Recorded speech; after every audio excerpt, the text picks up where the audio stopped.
unboxing dulu.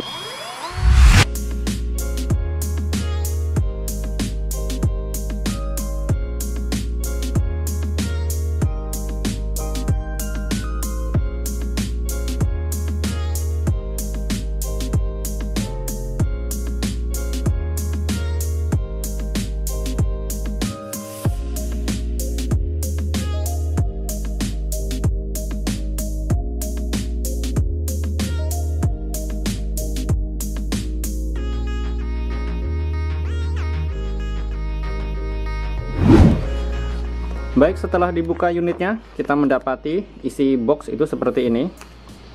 Kita dapat apa saja? Yang pertama tadi di sini ada buku manual tentunya, dan semuanya dituliskan ke dalam bahasa Inggris. Nanti kita abaikan saja dulu ya kawan-kawan, kita langsung coba saja nanti. Kemudian di sini juga ada aneka mata kunci yang bisa kita pilih untuk membuka baut, dan juga di sini ada mata obeng. Terdapat nomor-nomor atau jenis mata obeng yang bisa kita pilih ya. Kita lanjutkan, di sini kita mendapatkan 2 unit baterai dengan voltase 18 volt dengan arus 1,5 ampere. Kita minggirkan dulu, dan charger tentunya di sini dituliskan 18 volt ya. Dan di sini ada beberapa mata bor, mata obeng, dan juga ini ada extension ya. Oke, dan kita lanjutkan kepada unit utamanya. Ya, seperti ini ya. Jadi ini barang yang saya beli sendiri kawan-kawan, dan untuk mencapai atau sampai ke rumah ini membutuhkan waktu sekitar 3 minggu lebih ya, karena ini ekspedisinya melalui kargo, tidak bisa lewat udara. Jadi memakan waktu yang cukup lama. Langsung saja kita coba ya kawan-kawan ya. Ini biasanya kalau dari tokonya atau dari pabriknya ini sudah kondisi ada isinya ya, sudah dicas. Kita langsung pasang dan kita ujikan. Ya, kita lihat dulu dari kualitas bahannya. Untuk merek dagang ini ya kawan-kawan ya, bisa dibaca sendiri ini tipenya. Untuk harga ini sekitar 500.000 hampir ya kawan-kawan ya, ditambah ongkos kirim ya 600.000 lebih lah ya. Dan ini bahannya plastik solid keras ya, dan yang warna hitam ini adalah karet sehingga tidak licin, dan bagian yang ditekan kalau kita mengebor ini juga dari karet. Dan mata cuknya ini bisa dilihat di sini dituliskan 10 mili. Artinya batas maksimal yang mata bor atau mata obeng yang bisa kita tanam di sini sekitar 10 mili. Tapi biasanya kalau mata obeng itu kecil-kecil saja ya kawan-kawan ya. Dan yang besar itu biasanya mata bor. Tujuan saya penggunaan ini untuk membantu saya dalam melakukan pengerjaan luaran ya, seperti memasang baut dan lain sebagainya. Kalau untuk mengebor saya masih menggunakan yang konvensional seperti itu, yang listrik biasa ya. Itu lebih powerful ketimbang yang cordless ya. Tapi kalau untuk membaut atau merangkai baja ringan dan lain-lainnya itu sudah cukup baik dengan seperti ini dan lebih fleksibel. Di sini terdapat pilihan ya. Di sini ada tanda panah, kita bisa pilih menyesuaikan apakah ingin menggunakan dia sebagai obeng, sebagai bor, maupun sebagai palu. Palu ini maksudnya adalah untuk mengebor tembok ya. Nanti kita coba ya kawan-kawan ya. Dan di sini ada putaran torsi. Kalau media yang di obeng itu atau yang dipasang skrup itu tidak terlalu keras, gunakan torsi yang rendah ya, agar tidak merusak dari medianya maupun obengnya, termasuk juga mata obengnya, termasuk skrup yang digunakan ya, tidak rusak kalau torsinya rendah. Tapi ternyata torsi satu tidak kuat, kita bisa naikkan sesuai keinginan kita. Nanti kita ujikan. Ini ya, setelah ditekan seperti ini. Di sini juga terdapat lampu dan putarannya. Di sini ada speed 1 dan speed 2. Dan juga di samping itu untuk saklarnya ini sudah menggunakan saklar variable speed ya. Jadi kalau kita tekan sedikit dia mutarnya pelan, kalau semakin dalam semakin kencang. Oke ya kawan-kawan, kita langsung melakukan pengujian untuk melakukan pengeboran dan juga pemasangan baut ya. Dalam hal ini saya gunakan skrup. Oke, kita langsung uji coba. Kita coba ya kawan. Di sini sudah saya siapkan beberapa skrup. Ini ada skrup untuk Gibson dan skrup biasa ya. Ini cukup panjang dan ini agak pendek ya, separuhnya dari si skrup Gibson ini. Dan juga ini saya gunakan kayu setebal 2 cm. Ini jenis kayu meranti. Kita gunakan mata obeng bawaannya saja yang sudah disertakan dalam paket penjualan. Oke, saatnya pengujian ya rekan-rekan. Kita awali dulu yang kecil ini.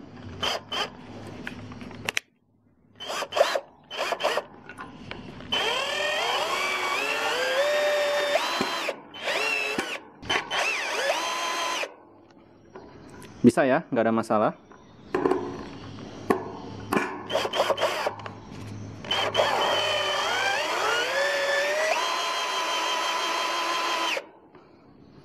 Kemudahannya adalah karena ini ada speed controller, sehingga apabila kita menekan setengah, itu putarannya tidak sekencang apabila kita menekan sampai full.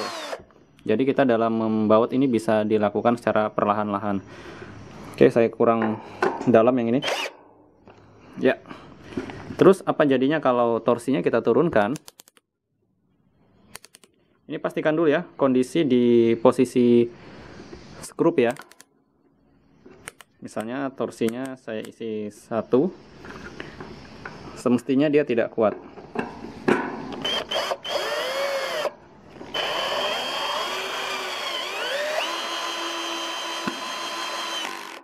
Bisa dilihat ya kawan, dia tidak berputar lagi.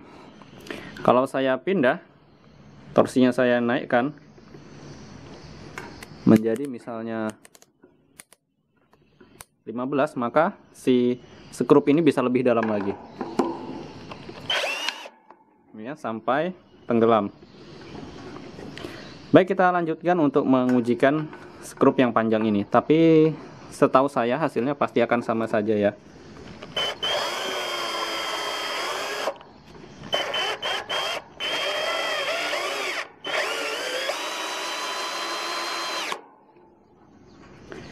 Ya, seperti itu untuk pengujian pada skrup-skrup ini. Kita buka dulu dan kita lakukan pengujian pada model bornya. Untuk membuka tinggal kita balik saja, di sini ada reverse ya. Tinggal kita tekan maka putarannya akan berubah.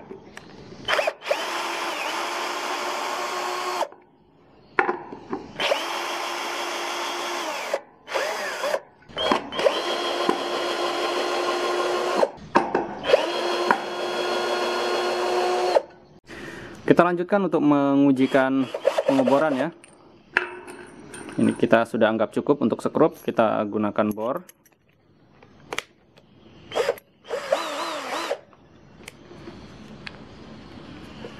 Semestinya ini mudah ya, karena ini kayu lunak.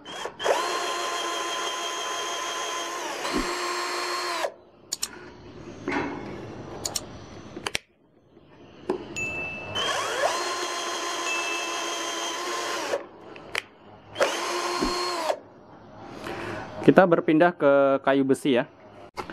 Ya, ini adalah kayu besi kawan-kawan yang digunakan di halaman saya untuk jembatan, dan ini memiliki ketebalan sekitar 10 cm. Kita langsung coba saja ya. Kita gunakan model untuk drill ya. Posisinya di sini. Bisa dilihat ya kawan. Oke, langsung saja kita coba.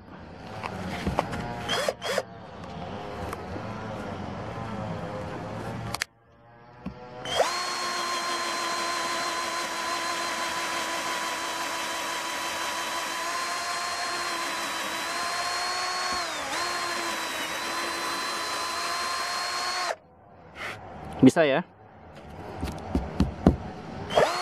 Bila ingin lebih cepat bisa gunakan speed 2-nya. Ini.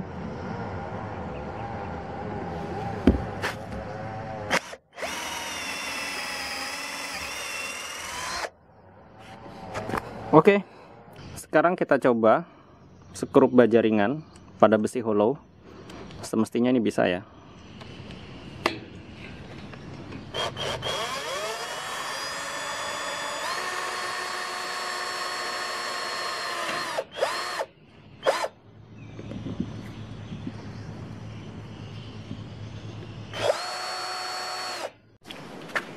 Ya, di sini ada tembok dengan isi batako ya kawan-kawan. Artinya ini bukan cor-coran. Kita gunakan mata bor yang khusus digunakan untuk beton ya. Bisa dilihat ya, ini ujungnya seperti ini. Ini diameter sekitar 5 mili ya. Kita langsung coba saja. Oh ya, lupa kawan-kawan. Kita posisikan dulu ke posisi ini ya, yang gambar palu ya, dengan memutar di sini. Di sini bisa dilihat ya kawan-kawan ya. Ya, langsung saja.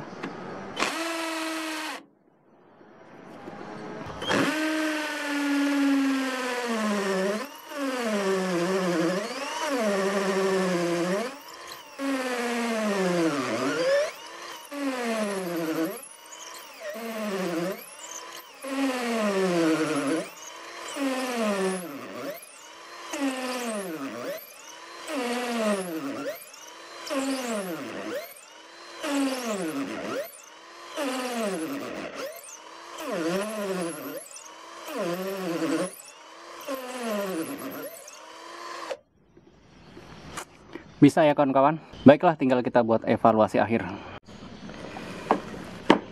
Baik ya teman-teman, jadi itu kegiatan pengujian kita dengan bor Cutlass ini. Jadi pada pengujian untuk sekrup pada kayu tadi tidak ada masalah, untuk pengeboran juga tidak ada masalah. Pada pengeboran pada kayu biasa maupun kayu besi tadi tidak ada masalah. Cuman ada kendala tadi ya, ketika untuk melakukan pengeboran di tembok dia harus dibantu cabut ya, dikarenakan dia terhenti sendiri. Ya wajarlah karena ini Cutlass ya, dan di samping itu juga mungkin matanya juga sudah kurang bagus. Tapi selama saya gunakan yang konvensional ini itu tidak ada masalah ya. Artinya kalau yang menggunakan listrik biasa itu tenaganya tentu lebih power ya. Tapi di sini saya gunakan alat ini hanya sebatas untuk penggunaan outdoor yang berkaitan dengan sekrup saja, seperti pemasangan baut, pemasangan sekrup dan lain sebagainya ya, bukan sebagai drilling. Untuk drilling saya gunakan yang biasa saja seperti ini ya kawan-kawan ya. Tentunya ini sangat membantu sekali apabila kita jauh dari sumber listrik dan juga bekerja pada ketinggian ya. Dan untuk kondisinya ini sudah hangat sekali kawan-kawan, walaupun kita pakai sebentar. Hangatnya itu ketika saya mengebor tembok tadi ya. Di sini terasa hangat sekali ya. Saya tidak punya pengukur suhu, tapi saya beri gambaran saja seperti itu bahwasanya ini hangat. Ya, karena tidak ada yang bisa kita harap terlalu berlebihan ya, karena voltasenya juga kecil dan ini menggunakan dinamo DC ya, menggunakan karbon brush. Untuk voltasenya ini 18 volt, mungkin bisa kita uji ya kawan-kawan ya. Menggunakan entah mungkin beberapa sel ya, bisa 5 sel di sini sih ya. Di sini saya tidak punya mata obeng untuk membukanya. Kalau ada bisa saya buka ya. Coba ya, kita coba dengan ini, kalau bisa kita bongkar. Ternyata tidak bisa kawan-kawan, dia harus mata obeng yang kecil dan bentuknya itu seperti ini, seperti bintang ya, heksagonal. Karena saya tidak punya, jadi saya tidak bisa bongkarkan seperti apa isinya. Kita ukur saja voltasenya berapa ya. Kita gunakan multimeter digital, nanti bisa dilihat sendiri berapa sih voltasenya, mana min mana plus, kita nggak tahu. Ini kita coba saja dulu. Lebih ternyata, terbalik, ternyata 20 volt ya kawan-kawan ya, 20,2. Di sini dituliskan 18 volt, berarti kita mendapatkan lebih dari yang dituliskan ya. Bisa dilihat sendiri tadi 20 volt. Tapi untuk tenaga ya, kalau untuk kerjaan berat ya mungkin tidak direkomendasikan ya kalau untuk mengebor tembok. Kalau hanya untuk sekedar memasang baut pada tembok untuk mendodos tidak terlalu dalam, itu bisa tadi kita mengebornya sampai mendekati ujung ya, dan itu amat berat ya, kita harus tarik lagi untuk mengeluarkan serpihannya. Berbeda dengan yang konvensional yang biasa ini yang masih menggunakan kabel, ini kita dorong terus nggak masalah ya selama ini, karena saya bekerja di tembok menggunakan bor ini juga nggak ada kendala ya, nggak pernah sampai bolak-balik narik. Kalau ini tadi sebentar-bentar harus kita cabut. Oke ya kawan-kawan, mungkin review dari saya hanya sampai di sini. Sekiranya ini bermanfaat, sekian, wassalamualaikum warahmatullahi wabarakatuh.